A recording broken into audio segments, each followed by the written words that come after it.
So just to kick things off, I wanted to welcome you all to the Latinas Represent community. We are so happy that you are here today.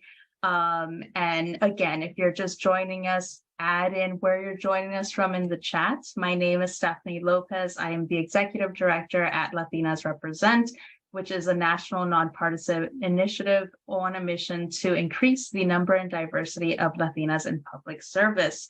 And the purpose of today's event is to share some knowledge, resources, and tips on how to honor your mental health while you're also working to transform your community. We acknowledge that in order to help other people, we have to take care of ourselves and be well ourselves. And I think a lot of times as Latinas, we kind of put that on the back burner, which is why we thought it was so important to have this conversation today. And we also wanted to do our part during Mental Health Awareness Month to help destigmatize mental health, especially within the Latino community.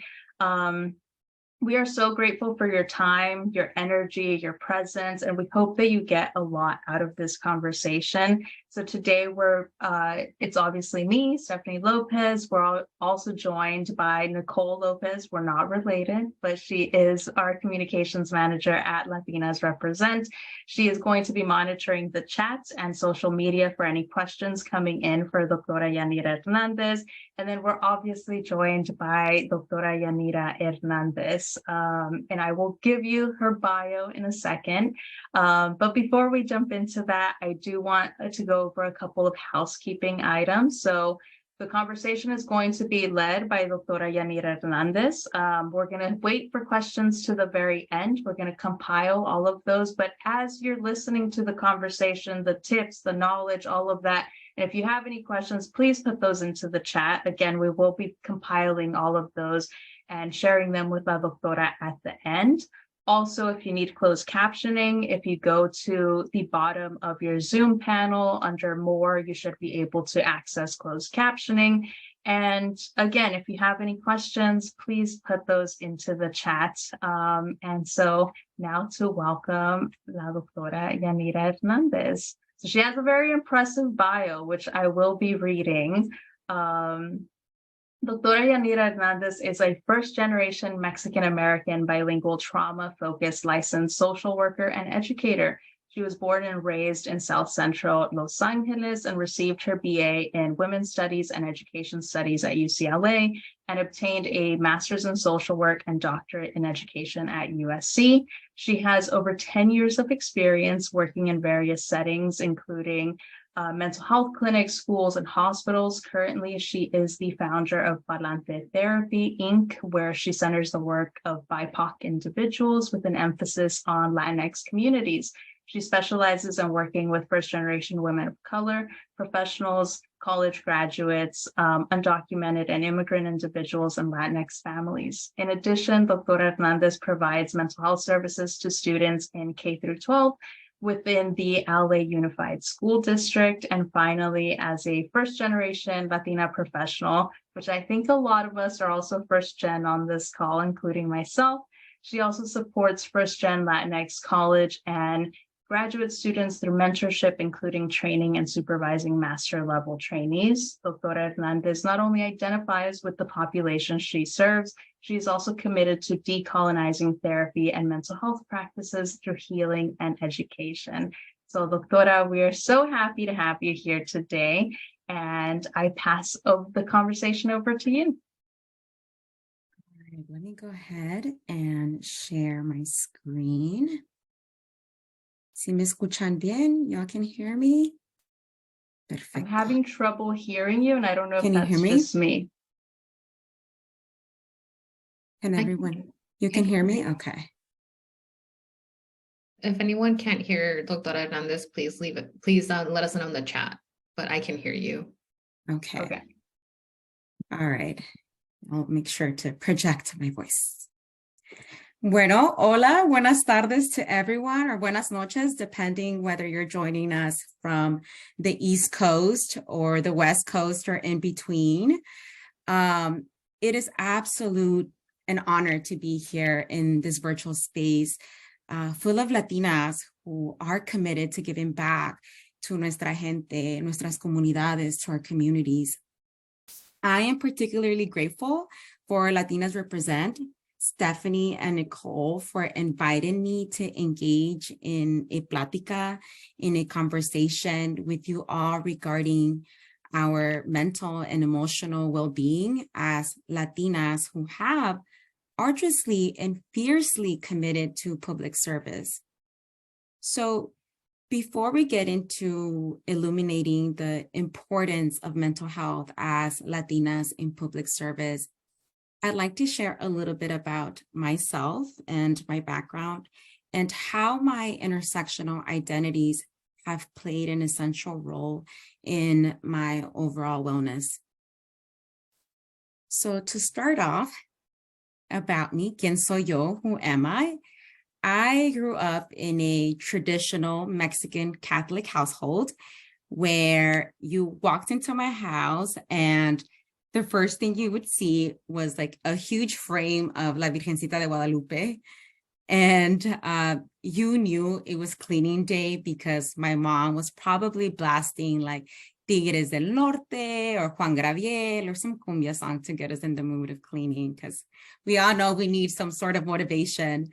And yes, you can probably smell the Fabuloso from like down the street, and I'm sure many of us can relate to that. But just more into my identities. I am a first generation Mexican American and a proud daughter of undocumented immigrants. So I am part of a mixed status family. And this is one of the identities that I am the proudest to represent. My parents migrated from their pueblito, called Aguatlan in Puebla, Mexico, back in the 80s.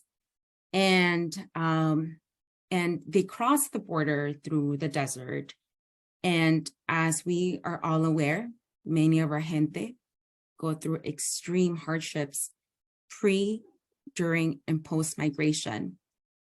So after multiple deportations, my parents worked in the fields in Bakersfield, California, and then finally settled and worked in downtown LA in the sweatshops, for over 30 years, getting paid way below minimum wage and stretching every dollar as much as they could to raise my brother and I. To this day, my father works as a janitor, and I say that con tanto orgullo, with so much pride and honor, because I am here on the other side of the screen because of his and my mom's sacrifices. Another identity that I also hold dear to my heart is I am the eldest of two. And if any of you who are with us this evening are the eldest in your family, you all know what it means to be la hermana mayor, right? Or the eldest sibling. And very early on, I was tasked to be the responsible one. And that to me often looked like having to be the translator in my family. So I was the only one who was learning how to speak English. So I often had to translate documents I had no clue about. And I also had to be the babysitter. My parents couldn't afford to hire a babysitter, so I had to take care of my younger brother. And that quickly translated in learning how to make something to eat. Often was huevos con salchicha or heating up a cup of noodle, something. I had to figure it out. And oftentimes, I found myself being in a parentified role where I had to take care of an adult-related chore or task at home when I really just wanted to play. But unfortunately, there were other things that took priority. And in addition to being the responsible one, I also had to be la perfecta, the perfect one, especially as being the eldest. And I could not afford to fail.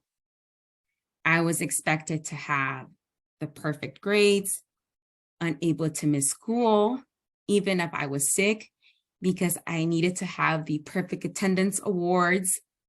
I couldn't make mistakes at school or get in trouble because I would get scolded, me regañaban. You know, my mom would always say, son malos agradecidos or malcriada, right? You're ungrateful or a bad daughter. So I couldn't afford to, what we say, meter la pata, right? Some sort of mistake. Needless to say that I carried these roles as the responsible one and as the perfect one into my adulthood. And this was seen in my personal relationships with friends, with partners, and it even showed up academically and in professional spaces. And another identity that it is very dear to my heart and has informed a lot of the work that I do professionally is my upbringing in South Central Los Angeles. For those of you who may not be too familiar with South Central, it is primarily Black and Brown system impacted community. I was born and raised in South Central, and my entire K-12 education was within LA Unified School District. And LA Unified School District is the second largest school district in the nation. And personally, when I do any type of public speaking or just speak about South Central, it is imperative to me that folks know that system impacted communities like South Central, because they exist everywhere, are more than what we see portrayed in the media or the stereotypes. They are also full of rich cultura. And I don't know if any of y'all have ever been to South Central, but I definitely want to claim that we have some of the best taqueros in LA, and especially if you drive down Central Avenue. But if you know, you know, if you've ever been there. But there are also wonderful people committed to uplifting historically silenced voices de nuestra gente. And often it looks like our educators, they're teaching our young scholars and future leaders in educational settings. They are providing, we have folks providing quality or increasing access to health and mental health services. We have folks who are advocating through policy and public service, like many of you are here today. And we have folks that are just simply repping their hood proudly and unapologetically. And I chose to share my identities with you all before speaking about more about mental health, because my multi-layered identities are what guided me to the type of career path I navigated and continue to navigate. It was my identities as a first-generation college graduate, first-generation master's graduate, first-generation doctorate graduate, daughter of undocumented immigrants from Mexico, living in South Central, that truly informed my decision-making and my commitment to the populations that I serve. And now that you know a little bit about me, I'd like to talk a little bit about the impact of our intersectional identities as community leaders. And many of you, if not all of you here in this virtual space, have some level of commitment to diverse communities due to the connection to your intersectional identities and or due to your personal or professional experiences that are probably somehow also aligned to your identities. Our identities serve as fuel to advocate for our comunidades, for our communities. Our identities often determine why and how we show up in advocacy and the fight for liberation. Specifically in the Latinx, Latina community, although culturally diverse, generally we have collectivist values, and this can be seen through familismo, or having strong family values, or being community oriented, in which we place strong value on the needs of the community as a whole and maintaining close connections with each other. It is super essential to us. And of course, it is no brainer why many of us here serve and represent our people, nuestras gentes. Now, because we are so committed and invested in la lucha, the fight to resistance and transforming communities, it is not unusual that we forget about ourselves during this process. Many of you possibly have personal connections to the communities you are all representing. So it makes sense you not only empathize with your gente, but you are also fueled by motivation to see those communities transform. Pero a qué cuesta? But at what cost? Often we end up sacrificing during la lucha is our well-being. And trust me, I get it. You know, we see our gente struggling and surviving in oppressive systems that are rooted in colonialism, capitalism, white supremacy, patriarchy, and imperialism. I get it. Like, how dare we not be in the trenches with our people and giving it our all? But what we end up sacrificing during this process, it's more than our time. It is also our health. It is our mental health, our interpersonal relationships. We bring unfinished work home, and a home is no longer a place where it may generate a sense of calmness to rest. It becomes another workplace.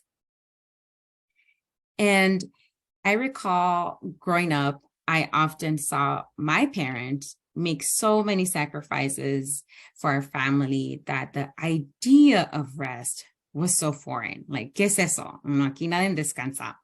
You know, my dad would often say, descanso cuando me muera. And I go like this because he would always go like this, you know, descanso cuando muera.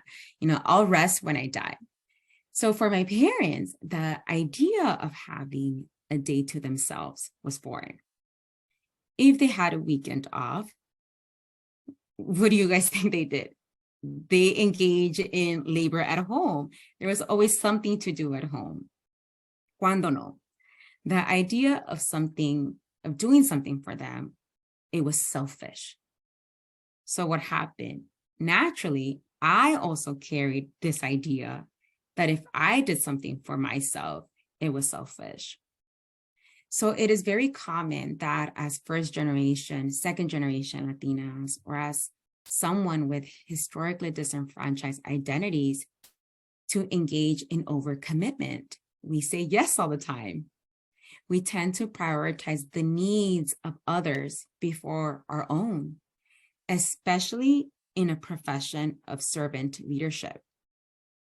It comes so natural within these roles. Many of us have received direct or indirect messages all of our lives that our needs go to the bottom of the to-do list.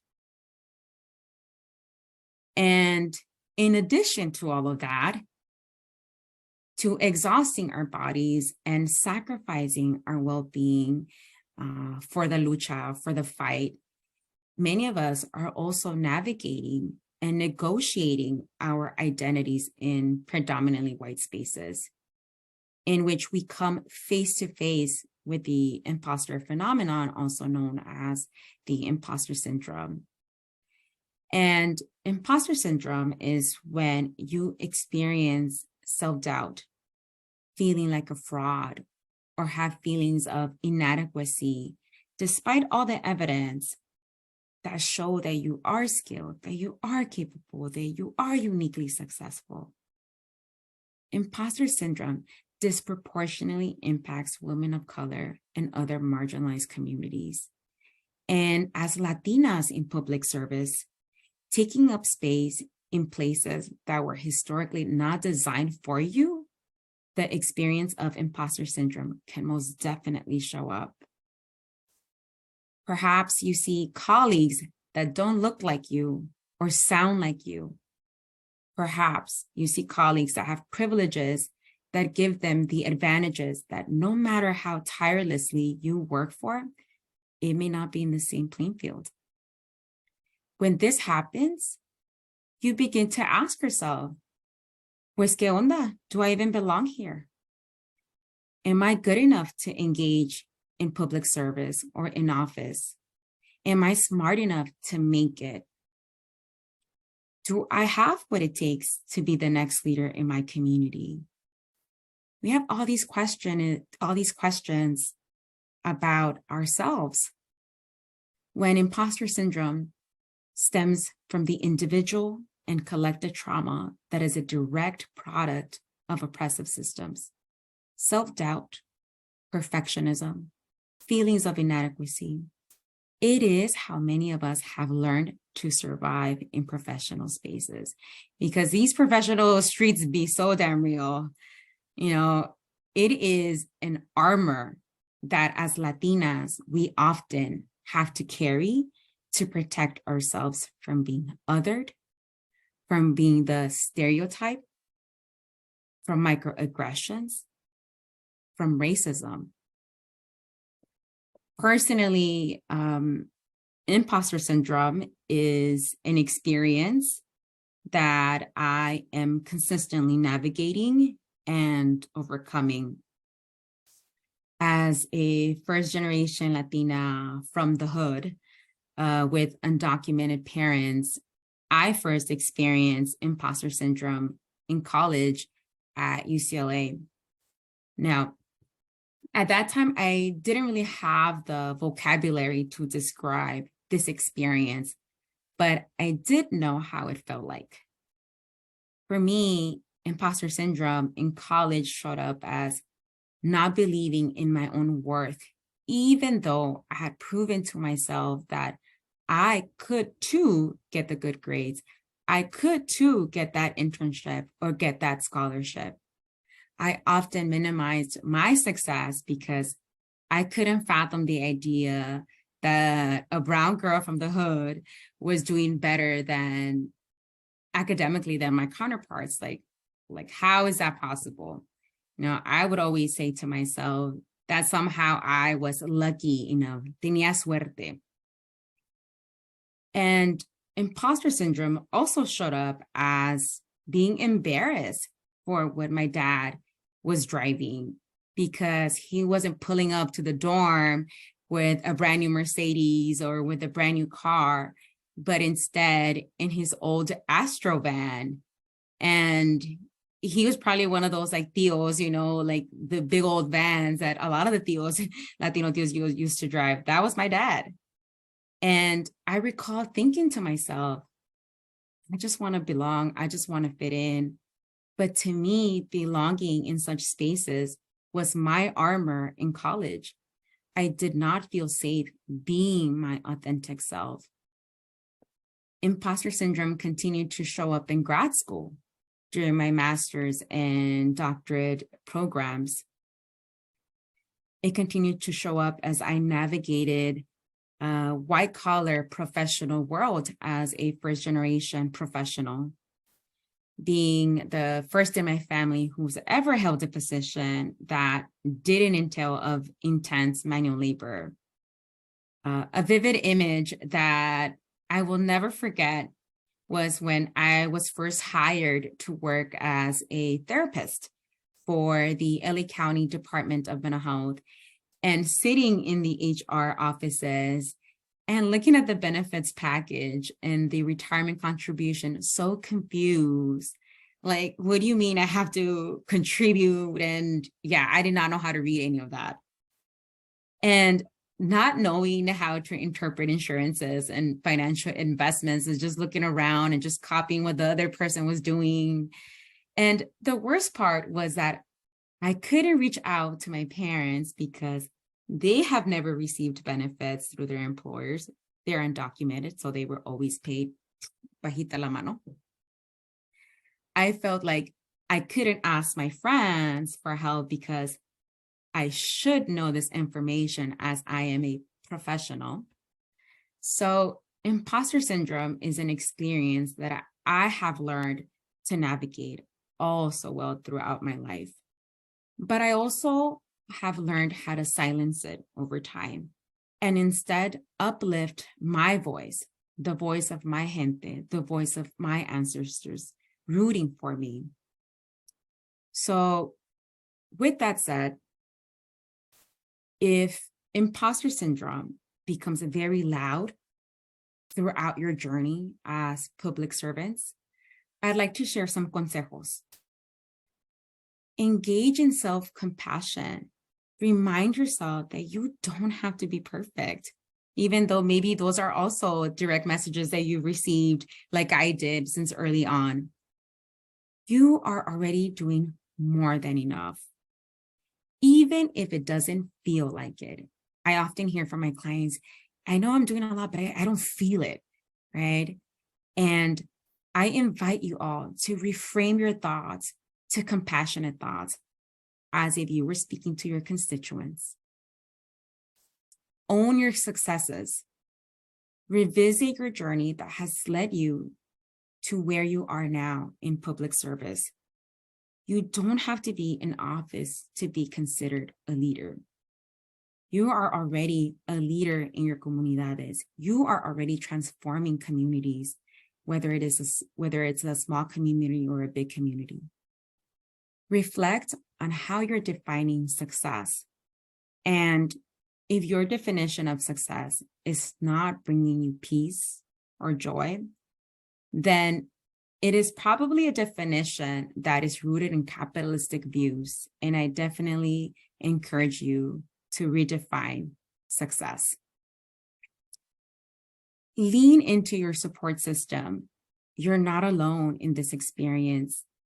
Elicit social support from the people who feel safe, whether it's your partner, family member, colleagues, community members, but just know that you have your pueblo of support to lean into.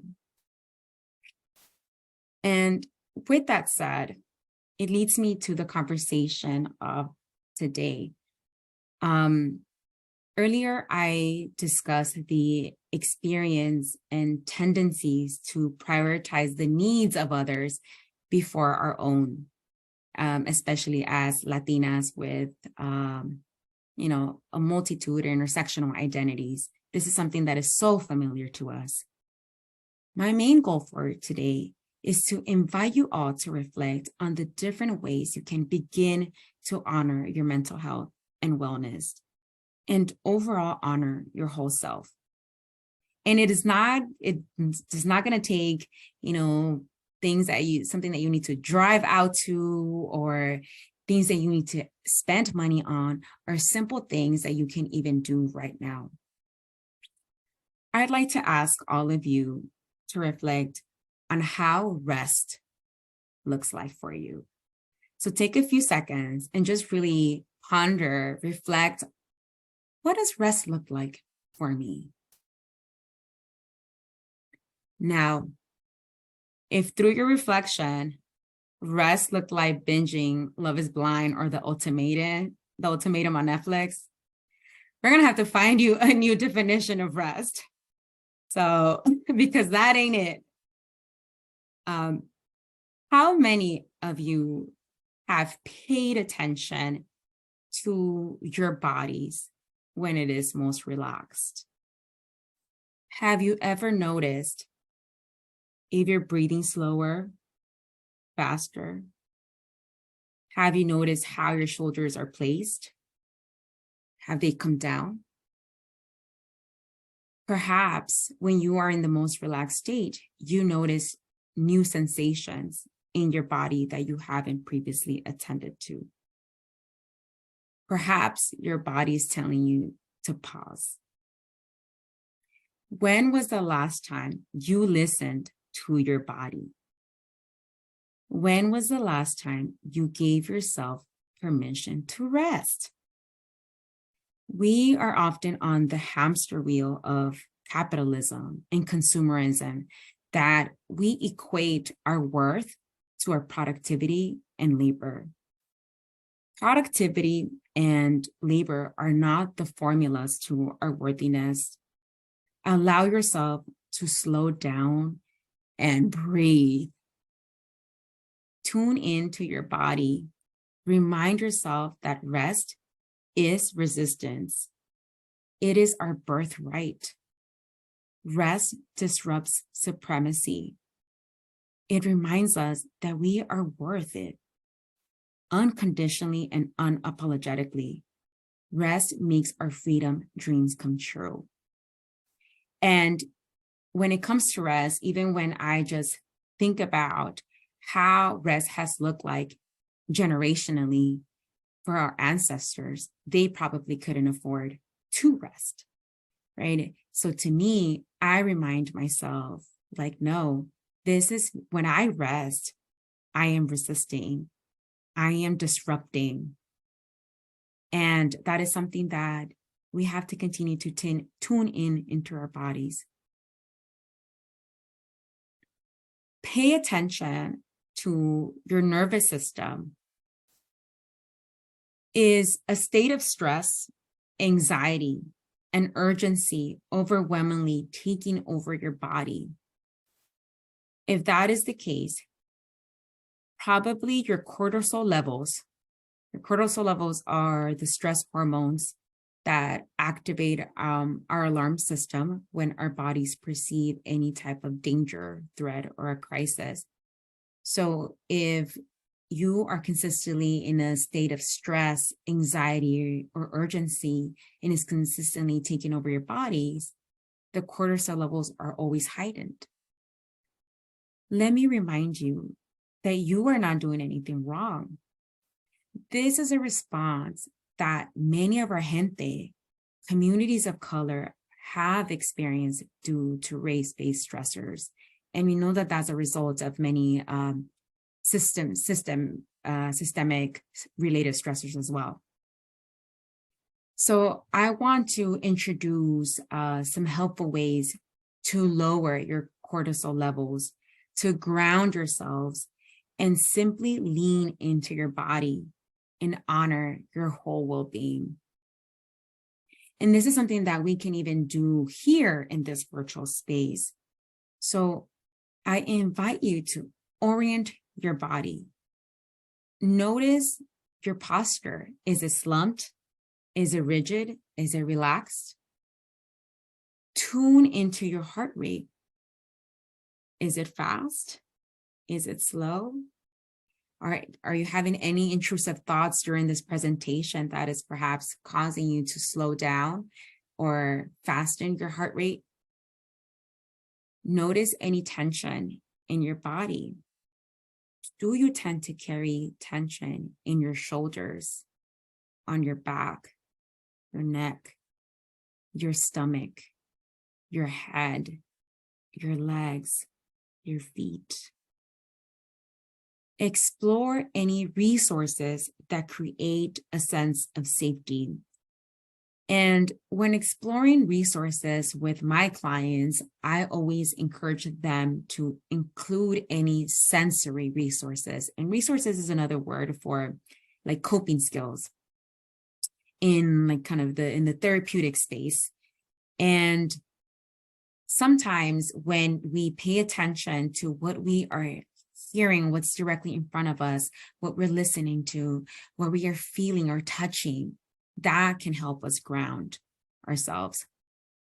Sometimes it can look like looking at a photograph that brings up joy or a sense of calmness when you are feeling extremely stressed.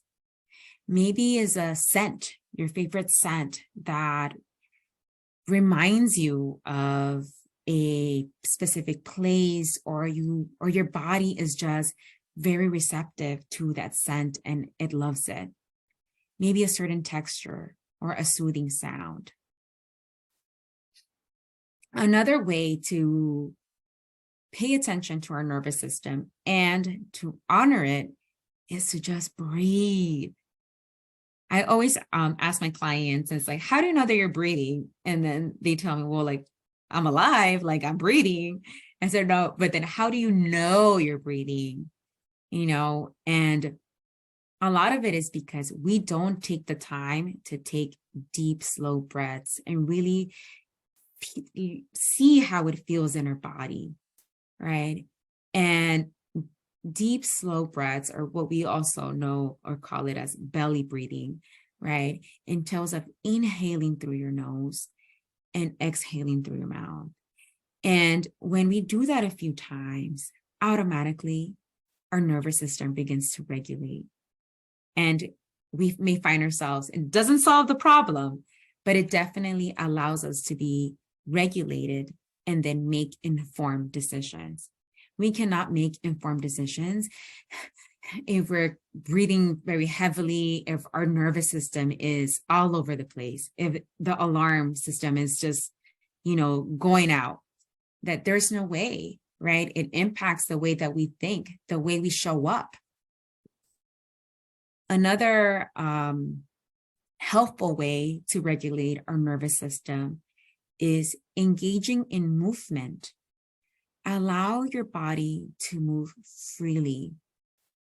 And this can look like playing music or tunes that elicit joy.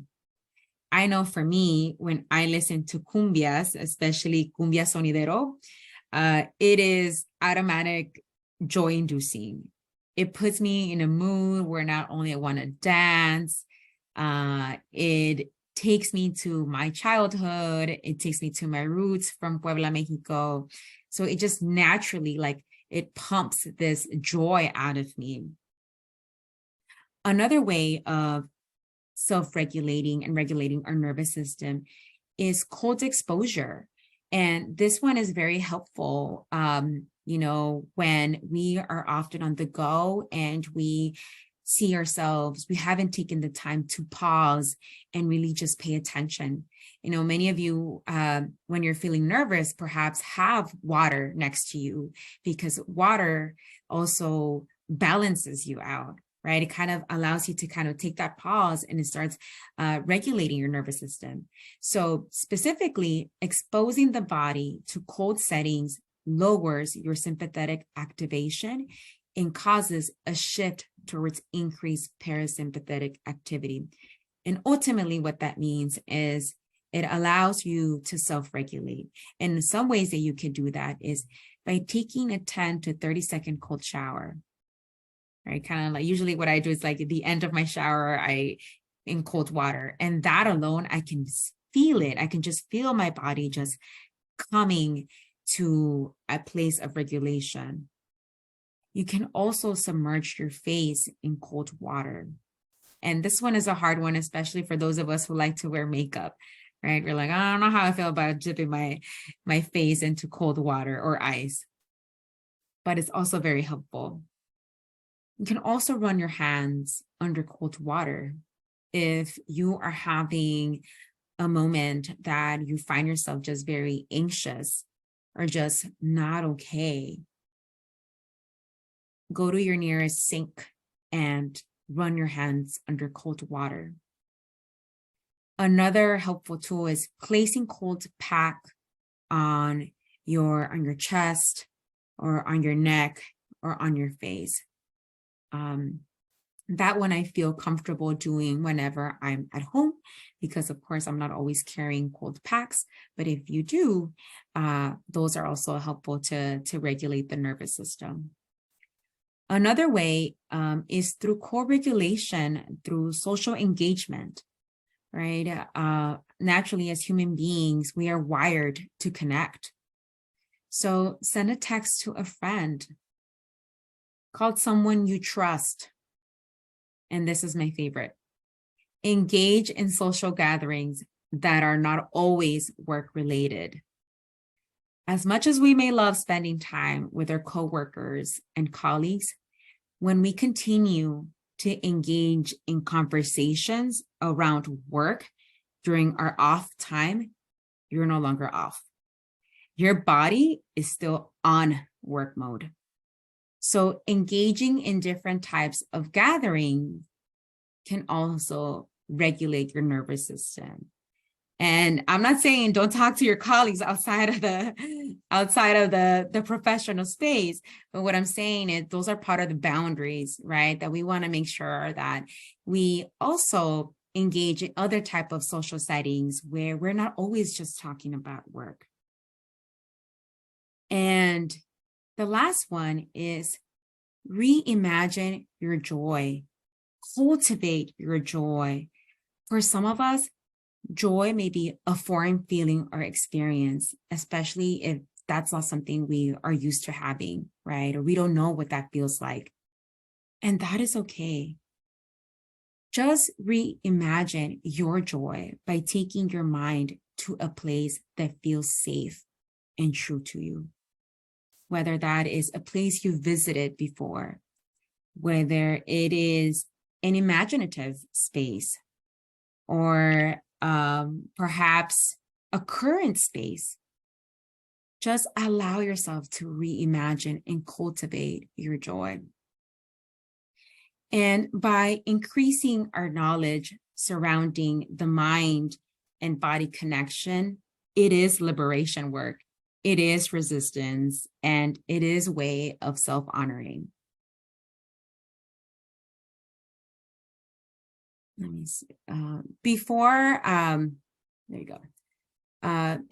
I end my time with you and we engage in a more conversation or dialogue, I'd like to share some mental health resources. And May is Mental Health Awareness Month.